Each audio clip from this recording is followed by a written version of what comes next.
O filho desobediente. A mais frequente queixa dos pais sobre os filhos é, sem dúvida, quanto à desobediência. Não obedecem. Dá-se uma ordem, eles nem ligam. Hora de dormir, ninguém os tira da televisão. Marca-se horário para os estudos. Não respeitam. Já se falou 1000 vezes que não cheguem atrasados para as refeições. Não há jeito. Estamos cansados de dizer que não deixem os objetos fora dos lugares. Eles nem escutam, etc, etc. Um enorme rosário de lamúrias, que terminam sempre por uma espécie de indulgência plenária aplicável aos pais. Essas crianças de hoje são muito diferentes das do meu tempo. E explicam: lá em casa duvido que um filho levantasse a voz para o papai. Ordem dada era ordem cumprida, gostássemos ou não. Quem era louco para chegar atrasado para a refeição? Bastava um olhar do velho, ia todo mundo para a cama. Nós sabíamos obedecer. E encerram como num estribilho: mas essas crianças de hoje. De quem é a culpa lançando aos filhos a pecha de desobedientes? Estão os pais, astuciosamente, desculpando-se. Na verdade, não há diferença tão grande entre as crianças de hoje e as de antigamente. As crianças são as mesmas, com as eternas características da infância, os mesmos interesses profundos, a mesma receptividade educacional, as mesmas exigências de afeto, de segurança, de formação. As diferenças dos tempos, superficiais, não lhes atingem a estrutura. Em alguns pontos dificultam a obra dos educadores, mas noutros a facilitam. Alguns pais é que mudaram. Abandonaram os cuidados da educação, abriram mão dos deveres, afrouxaram a vigilância, fugiram à formação dos filhos, demitiram-se dos mais sagrados encargos, capitularam ante as crianças e se queixam de que estas são culpadas. Tinham em mãos a autoridade, perderam-na. Receberam a criança ao nascer, e não crescida e deformada. Se não lhe deram a orientação devida, a criança é vítima, e não culpada. Se os antigos se faziam obedecidos a simples olhar, é que não se contentavam em ser autoridade, mas sabiam ter autoridade, isto é, manter a superioridade que a própria natureza impõe ao filho de forma tão impressionante. Prova disto é que, ainda hoje, os que têm autoridade conseguem os mesmos resultados de outrora, embora por meios consentâneos com os tempos. Mas os tempos mudaram, não é possível proceder hoje do mesmo modo que antigamente, agir com rigores, exigir aqueles extremos. Mas também não é possível largar os filhos a si mesmos, sob pretexto de que a educação moderna exige liberdade, ou de que a mãe precisa de trabalhar fora, para dar melhor educação? Às crianças, ou de que os pais que trabalham precisam de repouso quando chegam a casa, e podem aborrecer-se, com problemas de crianças, ou simplesmente por comodismo, vida social intensa e outras alegações congêneres. Há os que desejam acertar. Sabem que não se pode hoje educar como foram educados, mas sentem dificuldade em adaptar-se aos novos moldes, pois não foram preparados para isto. Infelizmente, continua o tremendo erro de não se cuidar da preparação dos futuros pais. Mesmo os colégios católicos ensinam 1000 coisas às jovens, mas não lhes ensinam a ser mães, embora o desejo de casar lhes seja o mesmo de sempre. É com estes que desejamos conversar, para lhes oferecermos a ajuda que merecem, pelas intenções que os animam. Por que desobedecem? Os que desejam realmente corrigir os filhos procurem descobrir as causas das desobediências. Conhecida a causa, importa removê-la. Tirada a causa, cessa o efeito. Apontaremos algumas causas da desobediência infantil. Da parte dos pais. Não têm autoridade. Não sabem mandar. São muitas ordens, algumas impossíveis. Não velam pela execução das ordens. Querem impor-se mais pela força que pelo amor. Não mantêm coerência, proibindo hoje o que permitiram ontem. Desentendem-se, um proibindo e o outro permitindo. Cedem, quando a criança se exaspera ou insiste. Mandam o contrário para conseguir o que desejam. São implicantes, cansando e irritando as crianças. Exigem uma obediência imediata.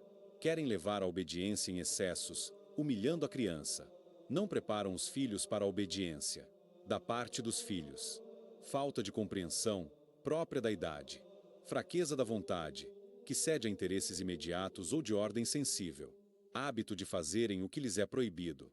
Repugnância ao que lhes é ordenado. Aproveitamento das fraquezas do educador que a. Cede com facilidade. b. Não pede contas do que manda. c. Ameaça e deixa correr. d. Se desentende com os outros educadores, etc. Afirmação crescente de personalidade. passando da obediência passiva de criança à obediência ativa, consciente, de adolescente, querem saber o porquê das ordens, repelem as proibições injustas ou humilhantes. Falta de preparação para a obediência. Para poder mandar não basta ser autoridade, mas importa ter autoridade para ser obedecido.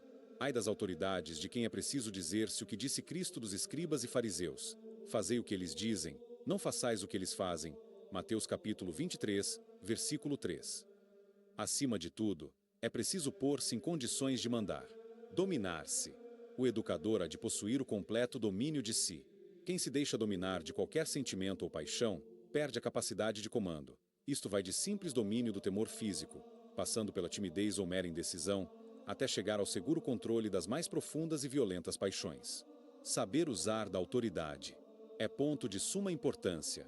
A improvisação é má conselheira. Vejam-se os estágios do militar para chegar ao comando do exército.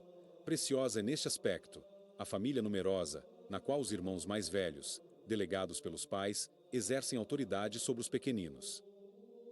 Saber obedecer é caminho e escola do bom exercício da autoridade.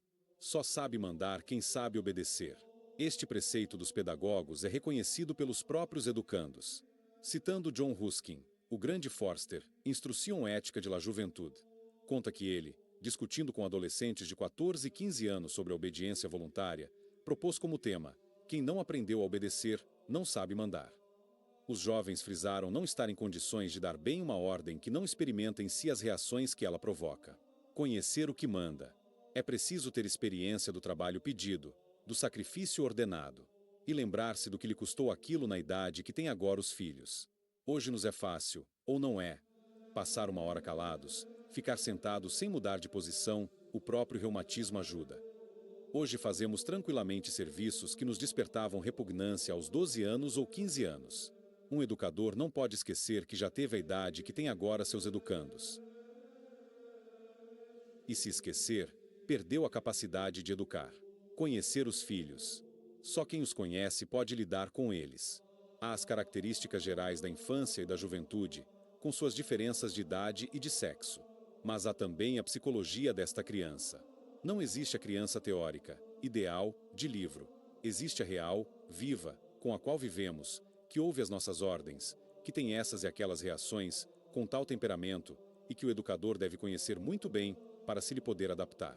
Saber mandar. Para que suas ordens sejam bem acolhidas, devem ser dadas com bons modos. Do contrário, ficarão em casa como a rainha da Inglaterra, que reina, mas não governa. Finalidade da obediência. Com muita frequência encontramos deplorável equívoco sobre o sentido da obediência. Geralmente pais e até professores, formados em pedagogia, querem serem obedecidos. Por amor próprio, por autoritarismo, para ficar em paz. Pouco importa. Querem ser obedecidos. Prontamente, sem explicações e sem delongas.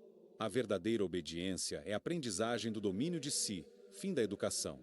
É enriquecimento moral, aproveitamento da experiência dos educadores para facilitar aos educandos os caminhos do futuro, sabedoria de quem aproveita um guia para evitar as erradas, cuidado do comandante que entrega o navio ao prático dos mares perigosos. Por isso diz a Bíblia que serão vitoriosos os que sabem obedecer. O homem obediente cantará vitória. Provérbios capítulo 21, versículo 28. É liberação. O homem se liberta das amarras do amor próprio e do orgulho, para reconhecer e acatar a autoridade. Não cede por medo ou interesse, mas age conscientemente, superando-se, dono de sua vontade até para abrir mão dela quando necessário. É mestra da vida. Se a vontade é fraca, ampara-se na obediência consciente e se fortalece. Se estreita, desenvolve-se. Se impetuosa, amansa e se canaliza para o bem. Ela não é virtude de criança, mas de homens feitos. Às crianças importa ensiná-la, orientando-a cuidadosamente para seu fim. Algumas normas, alguns marcos, para a guia dos educadores de boa vontade, graças a Deus, numerosos. Obediência é meio e não fim. Não exige obediência para que a criança seja obediente, mas para que se eduque.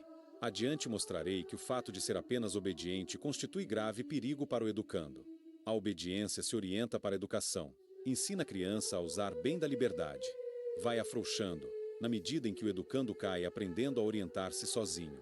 Será eliminada, quando ele se tornar governador de si mesmo, na feliz expressão de Guimarães Rosa. O papel do educador é orientar, ensinar os caminhos, ajudar a marchar, retificar em caso de errada, estimular para o autodomínio, como a águia que provoca seus filhos a voar, esvoaçando sobre eles. Deuteronômio capítulo 32, versículo 11. E tanto mais feliz se sente quanto mais percebe que se vai tornando dispensável. Levar a criança a submeter-se e não submetê-la. Quando me submeto, prático ato livre, consciente. Quando sou submetido, não, fui subjugado. No primeiro caso, obedeci. No segundo, fui domado. Obedecer é querer o que outrem quer, e não fazer o que outrem manda. A obediência é ato da vontade que sabe vencer as dificuldades para querer. Por isso, a verdadeira obediência é filha da liberdade, mas começa sendo mãe da mesma liberdade, isto é, preparando a criança para saber ser livre, para dispor de sua vontade, para dominar-se e inclinar-se no sentido em que a razão a chama, e não no sentido em que as paixões a empurram. Como se vê, obediência implica o autodomínio. Está muito longe de ser o domínio que o educador exerce sobre os educandos. Mas este conceito, policial e totalitário, ainda é muito corrente e continua fazendo a infelicidade dos educandos. Nunca devemos perder de vista que o exercício da autoridade visa aos súditos, não aos superiores, porque busca o bem moral daqueles e não a satisfação destes. O educador não deve impor a sua vontade, mas sim formar a do educando. São pessoas distintas, com vontades distintas, com gostos diversos ou até contrários. Não devo proibir-lhe algo porque não gosto disso, mas porque isso não deve ser feito. Não posso substituir sua vontade pela minha, mas devo formá-la para que ela saiba querer o bem e levá-lo à prática. Pensássemos melhor nesta verdade, aliás, tão solar, e seríamos mais positivos que negativos em educação, ensinaríamos mais o que se há de fazer que o que se há de evitar, daríamos antes normas de vida que proibições. A criança exige mais desenvolvimento que restrições. É ser em crescimento, deve realizar-se. Montessori disse muito bem: a educação é ajuda positiva à expansão normal da vida. Não é proibindo a criança de agir que a desenvolveremos, mas ensinando-lhe a fazer o bem.